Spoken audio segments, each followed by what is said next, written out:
പ്രിയപ്പെട്ട കുട്ടികളെ നമസ്കാരം. Post harvest management and value addition എന്ന അധ്യായത്തിലെ post harvest management of flowers എന്ന ഭാഗമാണ് നമ്മൾ കഴിഞ്ഞ ക്ലാസ്സിൽ പഠിച്ചത്. ഇന്നത്തെ ക്ലാസ്സിൽ വാല്യൂ അഡിഷൻ ഓഫ് ഫ്ലവേഴ്സ്, അതായത് പൂക്കളിലെ മൂല്യവർദ്ധനയെക്കുറിച്ച് പഠിക്കാം. എന്താണ് വാല്യൂ അഡിഷൻ? ഏതൊരു കാർഷിക ഉൽപ്പന്നത്തെയും വിവിധങ്ങളായ സംസ്കരണ മാർഗങ്ങൾക്ക് വിധേയമാക്കി അവയ്ക്ക് രൂപമാറ്റം വരുത്തി അതിലൂടെ അവയുടെ മൂല്യവും ഉപയോഗവും വർദ്ധിപ്പിക്കുന്നതിനെയാണ് സാധാരണയായി വാല്യൂ അഡിഷൻ എന്ന് പറയുന്നത്. പൂക്കളിൽ ഇങ്ങനെ വാല്യൂ അഡിഷൻ ചെയ്യുന്നത് കൊണ്ട് എന്തെങ്കിലും ഗുണമുണ്ടോ? ഒന്ന് ആലോചിച്ച് നോക്കൂ. നമ്മൾ സാധാരണ വാങ്ങുന്ന മുല്ലമൊട്ടിനേക്കാൾ വിലയാണ് മുല്ലമൊട്ട് കൊരുത്തുണ്ടാക്കുന്ന പൂമാലയ്ക്ക്. അപ്പോൾ ഇവിടെ അവയുടെ ഒരു രൂപമാറ്റം വരുത്തി അതിലൂടെ കൂടുതൽ വില ലഭിക്കുകയാണ്. അപ്പോൾ വാല്യൂ അഡിഷന്റെ ഗുണങ്ങൾ എന്തൊക്കെയാണെന്ന് നമുക്ക് നോക്കാം. പോസ്റ്റ് ഹാർവസ്റ്റ് ലോസ് ഒരു പരിധിവരെ കുറയ്ക്കുവാൻ അല്ലെങ്കിൽ അതിനെ അതിജീവിക്കുവാൻ വാല്യൂ അഡിഷൻ സഹായിക്കുന്നുണ്ട്. കൂടാതെ ഉപയോഗിച്ച പൂക്കൾ പുനരുപയോഗിക്കുന്നതിന് വാല്യൂ അഡിഷനിലൂടെ സാധ്യമാകുന്നു. അതായത് ആരാധനാലയങ്ങളോടനുബന്ധിച്ച് നിത്യേന ധാരാളം പൂക്കൾ വേസ്റ്റ് ആക്കുന്നുണ്ട്. അവ വീണ്ടും ഉപയോഗിക്കുന്നതിന് ഇതിലൂടെ സാധിക്കുന്നു. കൂടാതെ ധാരാളം തൊഴിലവസരങ്ങൾ സൃഷ്ടിക്കുകയും അതിലൂടെ വരുമാനം വർദ്ധിക്കുകയും ചെയ്യുന്നു. ഇനി നമുക്ക് പൂക്കളിലെ വിവിധ മൂല്യവർദ്ധിത ഉൽപ്പന്നങ്ങൾ ഏതൊക്കെയാണെന്ന് നോക്കാം. ശരിക്കും മൂല്യവർദ്ധനയിലൂടെ ഉൽപ്പന്ന വൈവിധ്യവൽക്കരണമാണ്, അതായത് പ്രൊഡക്റ്റ് ഡൈവേഴ്സിഫിക്കേഷൻ ആണ് സംഭവിക്കുന്നത്. ധാരാളം ഉൽപ്പന്നങ്ങൾ നമുക്ക് ലഭ്യമാകുന്നു. പ്രധാനപ്പെട്ട മൂല്യവർദ്ധിത ഉൽപ്പന്നങ്ങൾ: ഫ്ലവർ അറേഞ്ച്മെന്റ്, ഫ്രഷ് ഫ്ലവർ കൊണ്ടുള്ളതുമുണ്ട്, ഉണങ്ങിയ പൂക്കൾ ഡ്രൈ ഫ്ലവേഴ്സ് കൊണ്ടുള്ളതുമുണ്ട്.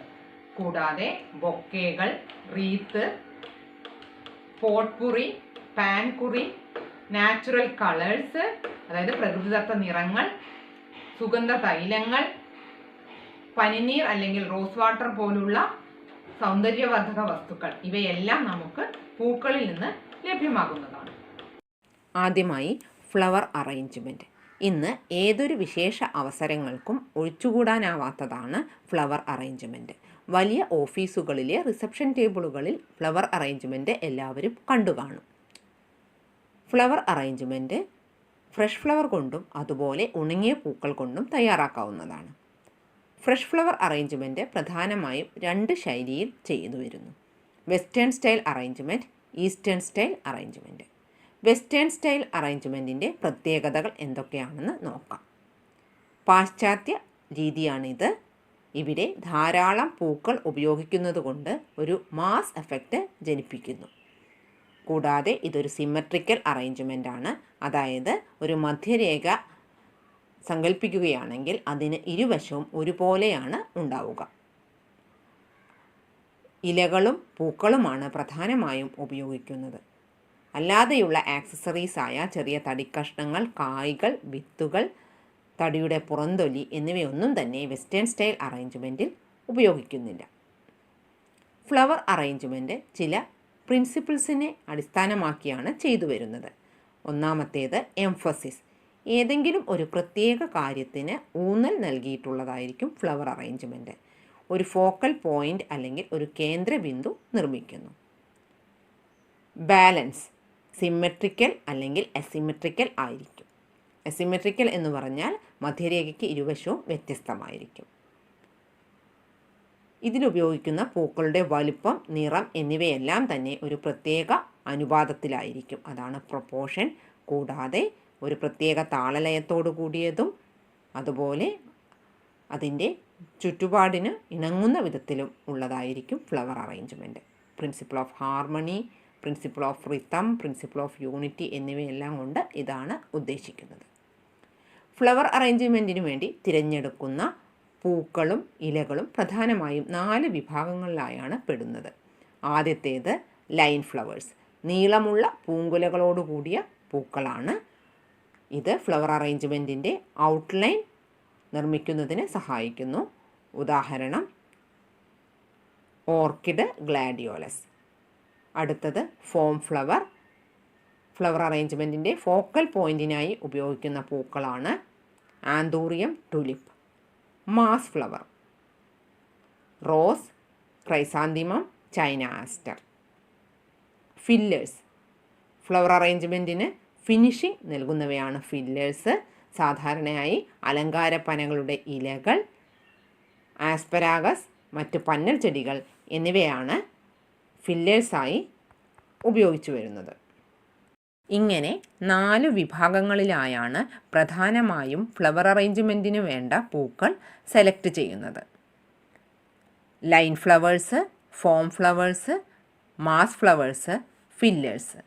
ഫില്ലേഴ്സ് ഉപയോഗിക്കുമ്പോൾ ഫ്ലവർ അറേഞ്ച്മെൻറ്റിന് ഒരു പ്രത്യേക ഭംഗി കൈവരുന്നു. ഇനി നമുക്ക് വ്യത്യസ്ത വെസ്റ്റേൺ സ്റ്റൈൽ അറേഞ്ച്മെൻറ്റ്സ് ഏതൊക്കെയാണെന്ന് നോക്കാം. ആദ്യമായി സർക്കുലർ ഡിസൈൻ. സർക്കുലർ ഡിസൈൻ ആ പേര് കേൾക്കുമ്പോൾ തന്നെ നിങ്ങൾക്കൊരു ഐഡിയ ലഭിക്കും. അതായത് ഈ പുഷ്പാലങ്കാരത്തിൻ്റെ ഔട്ട്ലൈൻ സർക്കിൾ ഷേപ്പ് അല്ലെങ്കിൽ വൃത്താകൃതിയിലുള്ളതാണ്. ഇവിടെ പ്രത്യേകിച്ച് ഒരു ഫോക്കൽ പോയിന്റ് ഇല്ല. ഏത് വശത്തു നിന്ന് നോക്കുമ്പോഴും ഒരുപോലെ ഭംഗിയുള്ളതാണ് സർക്കുലർ ഡിസൈൻ. സാധാരണ പൊക്കം കുറഞ്ഞ മേശകൾക്ക് പറ്റിയ ഒരു ഫ്ലവർ അറേഞ്ച്മെന്റ് അല്ലെങ്കിൽ പുഷ്പാലങ്കാരമാണ് സർക്കുലർ ഡിസൈൻ. അടുത്തത് ട്രയാങ്കുലർ ഡിസൈൻ. അതിൻ്റെയും പേര് കേൾക്കുമ്പോൾ നമുക്ക് മനസ്സിലാകും, ഒരു ത്രികോണാകൃതിയിലുള്ളതാണ് ഇതിൻ്റെ ഔട്ട്ലൈൻ. പ്രധാനമായും 2 തരത്തിലാണുള്ളത്. എല്ലാ വശങ്ങളും തുല്യ നീളത്തിലുള്ള ഇക്വിലാറ്ററൽ ഡിസൈനും അതുപോലെ തന്നെ എസിമെട്രിക്കൽ ട്രയാങ്കിൾ ഡിസൈനും. ഇത് ചെയ്യുമ്പോൾ പ്രത്യേകം ശ്രദ്ധിക്കേണ്ടത് നീളമുള്ള പൂത്തണ്ടോടുകൂടിയ പൂക്കൾ ഈ ഫ്ലവർ അറേഞ്ച്മെൻറ്റിൻ്റെ മധ്യഭാഗത്തായിരിക്കും ഉണ്ടാവുക. ഇവയുടെ എല്ലാം ചിത്രങ്ങൾ നിങ്ങൾക്ക് കാണാവുന്നതാണ്. ഇതിൽ നിന്ന് നിങ്ങൾക്ക് ഇതിനെക്കുറിച്ച് മനസ്സിലാകും. അടുത്തതാണ് ക്രസന്റ് ഷേപ്പ്ഡ്. ക്രസന്റ് ഷേപ്പ്ഡ് എന്ന് ഉദ്ദേശിച്ചത് ചന്ദ്രക്കലയുടെ ആകൃതി, അതായത് ഹാഫ് മൂൺ ഷേപ്പിൽ ആണ് നമ്മളിവിടെ പൂക്കൾ അറേഞ്ച് ചെയ്തിരിക്കുന്നത്. Radiating design. ഒരു ഫാനിൻ്റെ ഔട്ട്ലൈൻ പോലെ ഉള്ളതാണ് റേഡിയേറ്റിംഗ് ഡിസൈൻ. ഇവിടെ സാധാരണയായിട്ട് ലൈൻ ഫ്ലവേഴ്സും ഫോളിയേജസും ഒക്കെയാണ് ഈ ഡിസൈനിൽ നമ്മൾ ഉപയോഗിക്കുന്നത്. അടുത്തത് ഹൊഗാർത്തിയൻ ഷേപ്പ്ഡ്. ഈ ഹൊഗാർത്തിയൻ ഷേപ്പ്ഡ് എന്ന് ഉദ്ദേശിച്ചത് നമ്മൾ ഇംഗ്ലീഷ് അക്ഷരമാലയിലെ എസ് എന്ന അക്ഷരത്തിൻ്റെ ആകൃതിയിൽ നമ്മൾ പൂക്കൾ അറേഞ്ച് ചെയ്തിരിക്കുന്നു. ഇതിനെയാണ് ഹൊഗാർത്തിയൻ ഷേപ്പ്ഡ് അല്ലെങ്കിൽ ഹൊഗാർത്തിയൻ കർവ് ഡിസൈൻ എന്ന് പറയുന്നത്. അടുത്തത് ഹൊറിസോണ്ടൽ ഡിസൈൻ. ഇത് അധികം ഉയരമില്ലാത്ത തരത്തിലുള്ള ഫ്ലവർ അറേഞ്ച്മെന്റ്സ് ആണ്. ഇതും നേരത്തെ പറഞ്ഞ പോലെ മുൻവശത്ത് നിന്നും പുറകുവശത്ത് നിന്നും നോക്കുമ്പോൾ ഒരുപോലെ ഭംഗിയുള്ളതാണ്. ഇത്രയുമാണ് പ്രധാനപ്പെട്ട വെസ്റ്റേൺ സ്റ്റൈൽ അറേഞ്ച്മെന്റ്സ്. അടുത്തത് ഈസ്റ്റേൺ സ്റ്റൈൽ അറേഞ്ച്മെന്റ് അല്ലെങ്കിൽ ജാപ്പനീസ്, അതുപോലെ ഇതിന് ഇക്കിബാന എന്നൊരു പേരും കൂടി ഉണ്ട്. കാഡോ അല്ലെങ്കിൽ വേ ഓഫ് ഫ്ലവേഴ്സ് എന്നൊരു വാക്കും ഇതുമായി ബന്ധപ്പെട്ടിരിക്കുന്നു. ഈ ഈസ്റ്റേൺ സ്റ്റൈൽ അല്ലെങ്കിൽ ജാപ്പനീസ് സ്റ്റൈൽ എപ്പോഴും പ്രകൃതിയോട് കൂടുതൽ ഇണങ്ങി നിൽക്കുന്നതാണ്. അതുകൊണ്ട് തന്നെ ഇത് ഒരു അസിമെട്രിക്കൽ അറേഞ്ച്മെന്റ് ആണ്. ഒരു പ്രത്യേക ജാമതീയ രൂപമോ അതല്ലെങ്കിൽ ഒരു പ്രത്യേക സിമെട്രി ഇവിടെ ഉണ്ടായിരിക്കുകയില്ല. ഇതൊരു അസിമെട്രിക്കൽ അറേഞ്ച്മെന്റ് ആണ്. കൂടാതെ നമ്മൾ വെസ്റ്റേൺ അറേഞ്ച്മെന്റിൽ കൂടുതൽ പൂക്കൾ ഉപയോഗിച്ച് ഒരു മാസ് എഫക്റ്റ് ക്രിയേറ്റ് ചെയ്യുമ്പോൾ ഈസ്റ്റേൺ സ്റ്റൈൽ അറേഞ്ച്മെന്റിൽ ഓരോ പൂവിൻ്റെയും ഭംഗിക്കാണ് പ്രാധാന്യം. അതായത് വളരെ കുറച്ച് പൂക്കളാണ് ഇവിടെ ഉപയോഗിക്കുന്നത്. മറ്റൊരു പ്രത്യേകത, പ്രകൃതിയോട് ഇണങ്ങിച്ചേർന്ന് നിൽക്കുന്നത് കൊണ്ട് തന്നെ ഇതിൽ പൂക്കൾക്ക് പുറമെ മറ്റ് ആക്സസറീസ് ആയ ചെറിയ തടിക്കഷ്ണങ്ങൾ, ബാർക്ക്, ഷെൽ, വിത്ത്, കായ്കൾ എന്നിവയെല്ലാം ഉപയോഗിക്കുന്നുണ്ട്.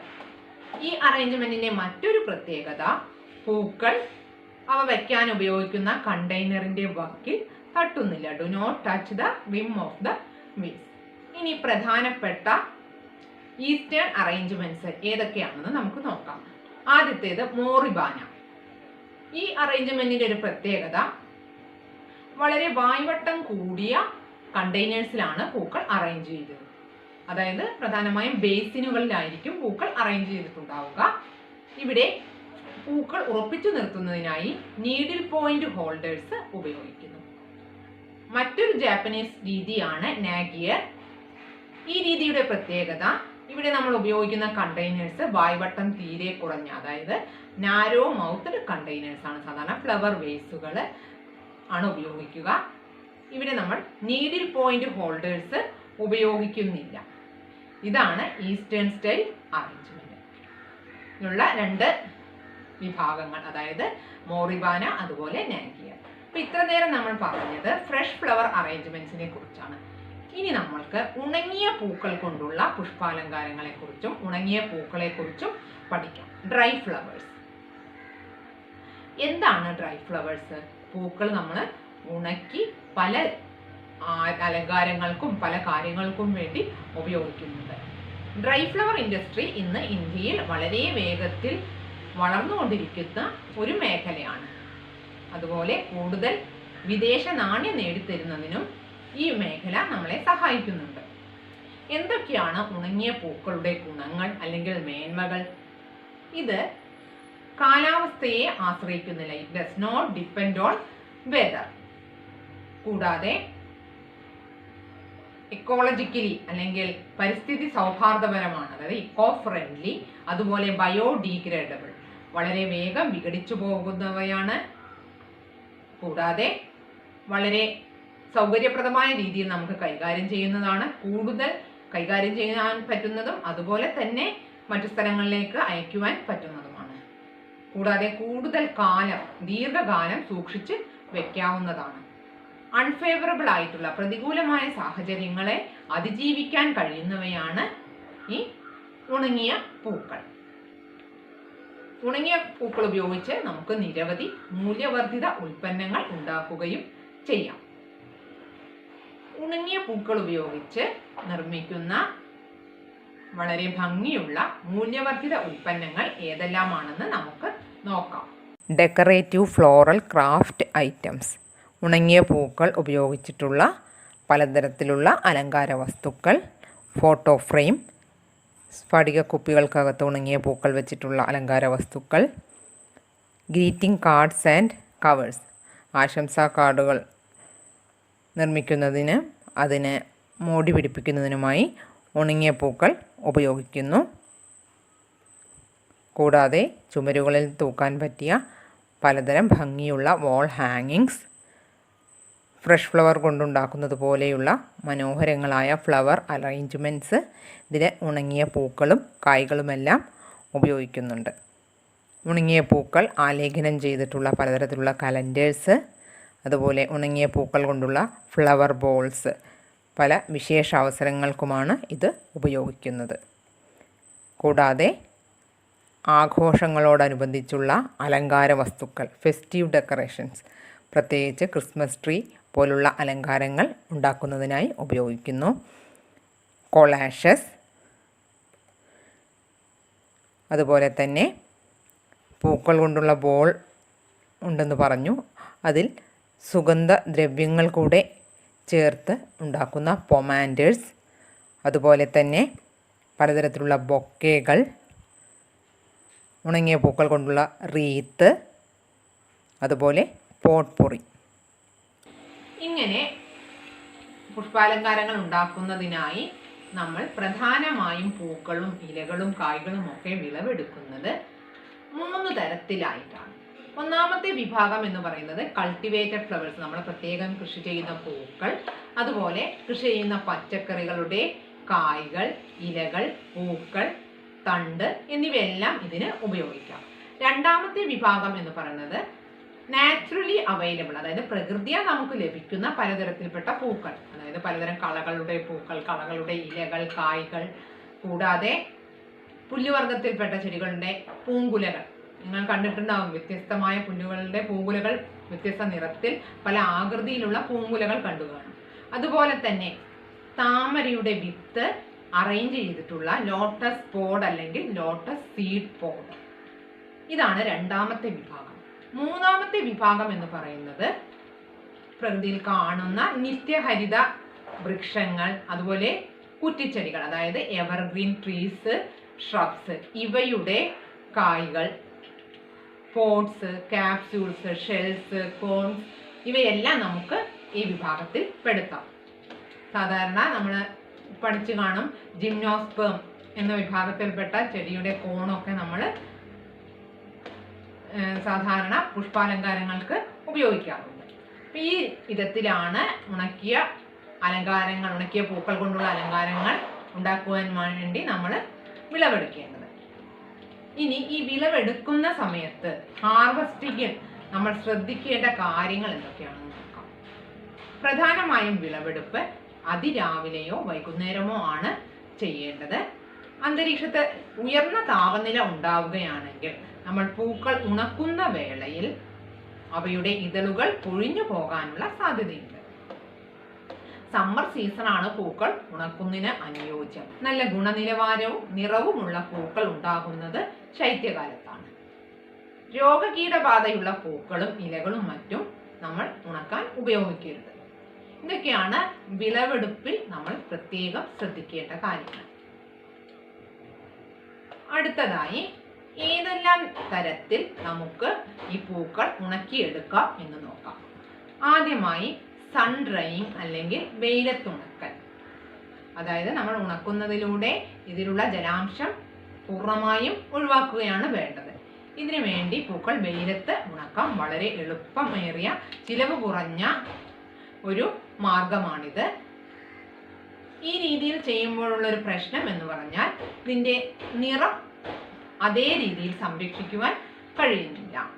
പ്രധാനമായും ഗോംഫ്രീന, ബാച്ചിലേഴ്സ് ബട്ടൺ അല്ലെങ്കിൽ വാടാമല്ലി എന്നറിയപ്പെടുന്ന ഗോംഫ്രീന, അതുപോലെ ലോട്ടസ് സീഡ് പോഡ്, വിവിധ തരത്തിലുള്ള പുല്ലുകളുടെ പൂങ്കുലകൾ, കൂടാതെ ചോളത്തിൻ്റെ പൂങ്കുല.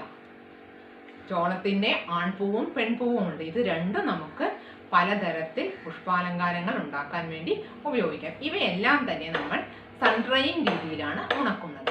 രണ്ടാമത്തെ രീതിയാണ് എയർ ഡ്രൈയിങ് അല്ലെങ്കിൽ ഡ്രൈയിങ് അണ്ടർ ഷെയ്ഡ്. തണലത്ത് ഉണക്കുക വളരെ എളുപ്പമുള്ള ഒരു രീതിയാണ്. ഇവിടെ ചെയ്യുന്നത് പൂക്കളെ ചെറിയ കെട്ടുകളാക്കി വായുസഞ്ചാരമുള്ള ഒരു മുറിയിൽ തൂക്കിയിടുകയാണ് ചെയ്യുന്നത്. തലകീഴായി തൂക്കിയിടുന്നു. സാധാരണ മേരിഗോൾഡ്, ഗോംഫ്രീന, കോഴിപ്പൂവ് എന്നറിയപ്പെടുന്ന കോക്സ് കോംബ്, അതുപോലെ ബ്ലാങ്കറ്റ് ഫ്ലവർ എന്നറിയപ്പെടുന്ന ഗൈലാർഡിയ, കൂടാതെ ഊട്ടിയിൽ നിന്നൊക്കെ ലഭിക്കുന്ന എവർലാസ്റ്റിംഗ് ഫ്ലവർ നിങ്ങൾ കണ്ടു കാണും അല്ലേ? പല നിറത്തിൽ കാണപ്പെടുന്ന എവർലാസ്റ്റിംഗ് ഫ്ലവർ അല്ലെങ്കിൽ സ്ട്രോ ഫ്ലവർ എന്നറിയപ്പെടുന്ന ഹെലിക്രൈസം. ഇവയെല്ലാം നമുക്ക് തണലത്തുണക്കി സൂക്ഷിക്കാവുന്നതാണ്.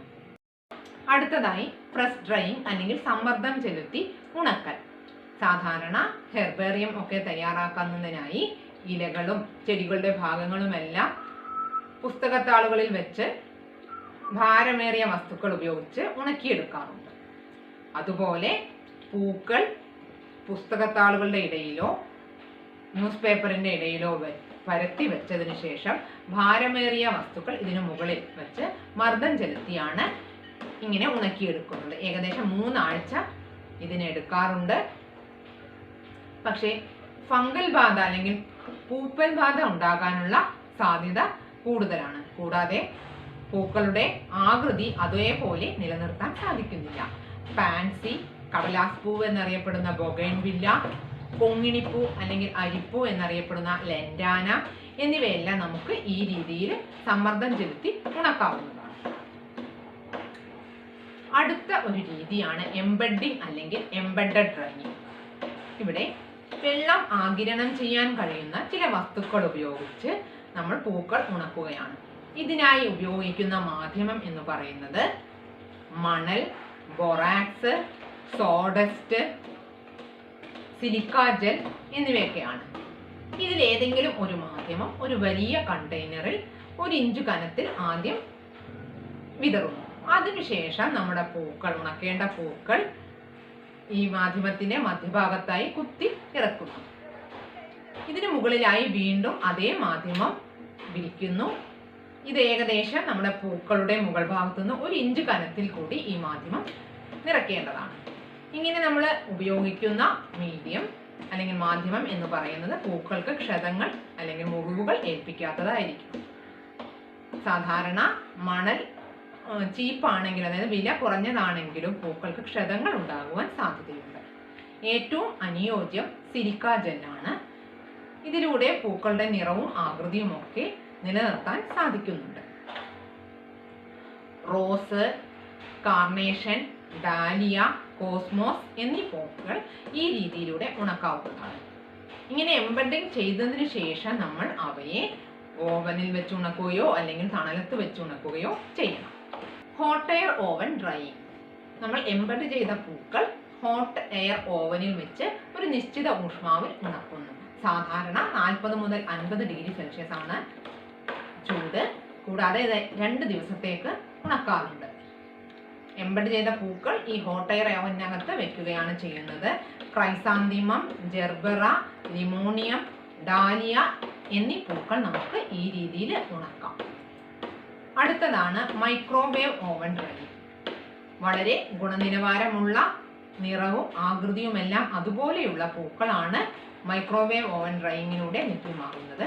ഇവിടെയും നമ്മൾ എംബഡ് ചെയ്ത പൂക്കൾ മൈക്രോവേവ് ഓവനകത്ത് വെച്ച് ഉണക്കുകയാണ് ചെയ്യുന്നത്.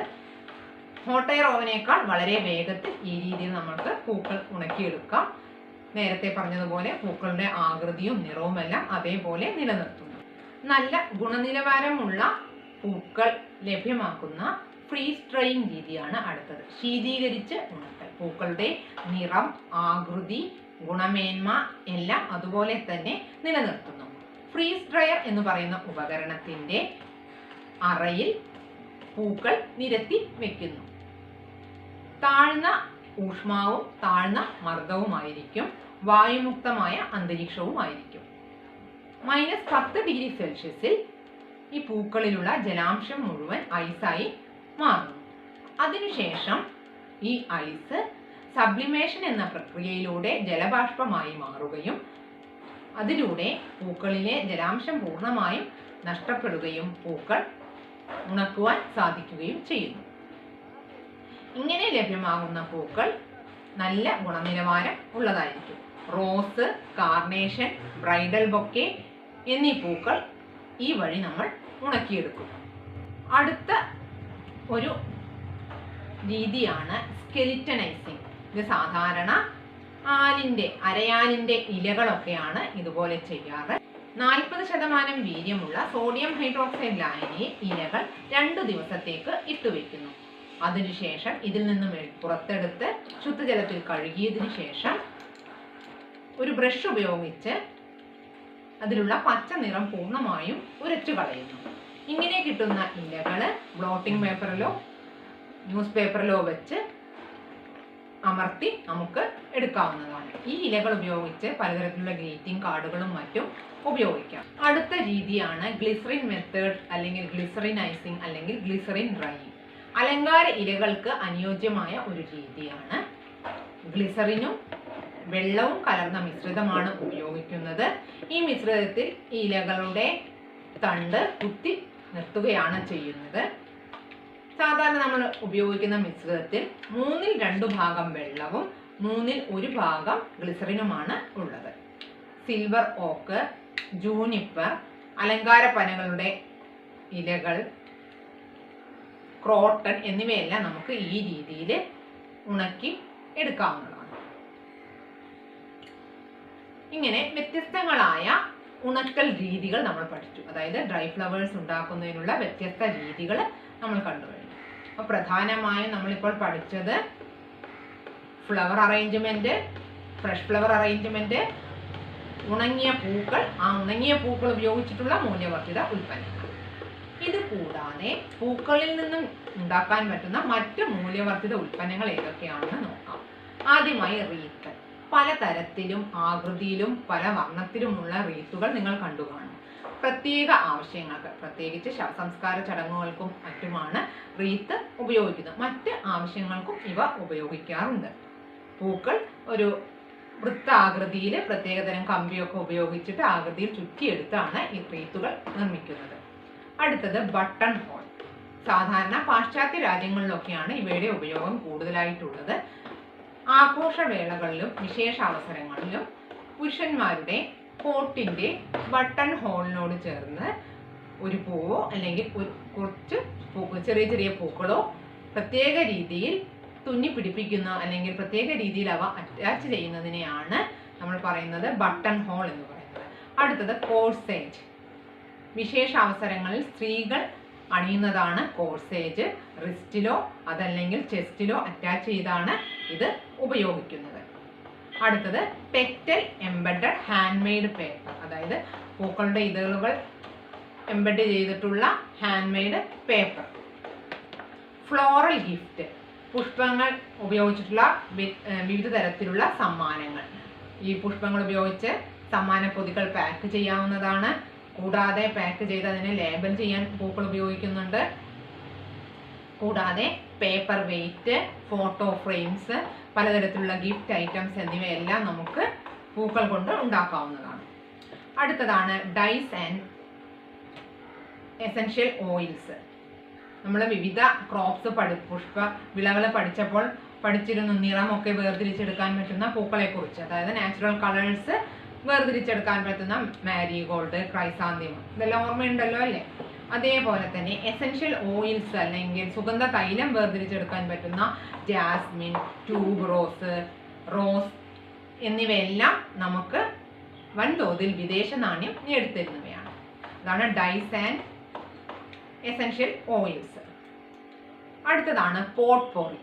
ഇന്ന് കോടിക്കണക്കിന് രൂപ നമുക്ക് വിദേശ നാണ്യം നേടിത്തരുന്ന ഒരു വിഭാഗമാണ് പോട്ട്പോറിയുടെ ഉൽപാദനം. പോട്ട്പോറി എന്ന് പറയുന്നത് നമ്മൾ സാധാരണ റൂം ഫ്രഷ്നർ ആയിട്ടും അതുപോലെ ഇന്റീരിയർ ഒക്കെ നല്ല ഭംഗിയാക്കുന്നതിന് വേണ്ടിയിട്ട് ചെറിയൊരു കണ്ടെയ്നറിൽ ഉണങ്ങിയ പൂക്കളും ഇലകളും എല്ലാം ഉണക്കി അതിൻ്റെ കൂടെ സുഗന്ധ തൈലവും കൂടെ ചേർത്ത് ഉപയോഗിക്കുന്നതിനെയാണ് സാധാരണ പോട്ട്പോറി എന്ന് പറയുന്നത്. അതായത് mixture of dried sweet centred plant parts along with aromatic oils. Plant parts എന്ന് പറയുമ്പോൾ ഇതളുകൾ ഉണ്ടാകാം, കായ്കൾ ഉണ്ടാകാം, വിത്തുകൾ ഉണ്ടാകാം, ഇലകൾ ഉണ്ടാകാം. ഇതിൻ്റെ കൂടെ അരോമാറ്റിക് ഓയിൽസ്, നല്ല സുഗന്ധം പരത്തുന്ന അരോമാറ്റിക് ഓയിൽസും കൂടി ആഡ് ചെയ്യുന്നുണ്ട്. ഇതിനു വേണ്ടി ഉപയോഗിക്കുന്നത് ചെടികൾ സാധാരണ മിന്റ്, ഫെന്നൽ, സെയ്ജ്, റോസ്മേരി എന്നിവയാണ്. അടുത്തതാണ് പാൻകുറി. റോസാപ്പൂവിൻ്റെ ഇതളുകൾ ഉണക്കി സൂക്ഷിക്കുന്നതാണ് പാൻകുറി. ഇത് വേനൽക്കാലത്ത് കൂൾ ഡ്രിങ്ക്സ്, ശീതളപാനീയങ്ങൾ ഉണ്ടാക്കാൻ വേണ്ടി ഉപയോഗിക്കുന്നു. അടുത്തത് ഗുൽക്കണ്ട്. റോസിൻ്റെ ഇതളുകൾ ഉപയോഗിച്ച് ഉണ്ടാക്കുന്ന ഒരു ജാമാണ് ഗുൽക്കണ്ട്. അതായത് sweet preserve of rose petals. Damascus റോസിൻ്റെ ഇതളുകളാണ് ഇതിനു വേണ്ടി പ്രധാനമായും ഉപയോഗിക്കുന്നത്. Rose water. റോസാപ്പൂവിൻ്റെ ഇതളുകൾ വെള്ളത്തിൽ ഇട്ടുവെച്ച് എടുക്കുന്നതാണ് റോസ് വാട്ടർ അല്ലെങ്കിൽ പനിനീര്. ഇത് ഭക്ഷണ വസ്തുക്കളെ ഫ്ലേവർ ചെയ്യാൻ, നല്ല മണം കൊടുക്കുന്നതിന് ഉപയോഗിക്കും. അതുകൂടാതെ സൗന്ദര്യവർദ്ധക വസ്തുക്കളും മരുന്നുകളും ആയുർവേദ ഔഷധങ്ങളും ഒക്കെ ഉണ്ടാക്കുന്നതിന് റോസ് വാട്ടർ ഉപയോഗിക്കുന്നുണ്ട്.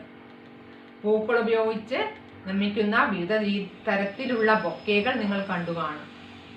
ഫ്ലാറ്റ്, അതുപോലെ റൗണ്ട് ഷേപ്പ്ഡ്, ബാസ്ക്കറ്റ് ഷേപ്പ്ഡ്, അങ്ങനെ വിവിധ ആകൃതിയിലുള്ള ബൊക്കേകളുണ്ട്. കൂടാതെ പൂക്കൾ കൊണ്ട് വിവിധ ആവശ്യങ്ങൾക്ക് ഉപയോഗിക്കുന്ന പൂമാലകളുമുണ്ട്. അപ്പം ഇതെല്ലാമാണ് പൂക്കളിൽ നിന്ന് നമുക്ക് ലഭ്യമാകുന്ന വിവിധ മൂല്യവർദ്ധിത ഉൽപ്പന്നങ്ങൾ. നമ്മൾ ആദ്യം പറഞ്ഞതുപോലെ ഫ്ലവർ അറേഞ്ച്മെന്റ്, പിന്നെ ഡ്രൈ ഫ്ലവേഴ്സ്, പിന്നെ ഇപ്പോൾ പറഞ്ഞ വിവിധ ഉൽപ്പന്നങ്ങൾ.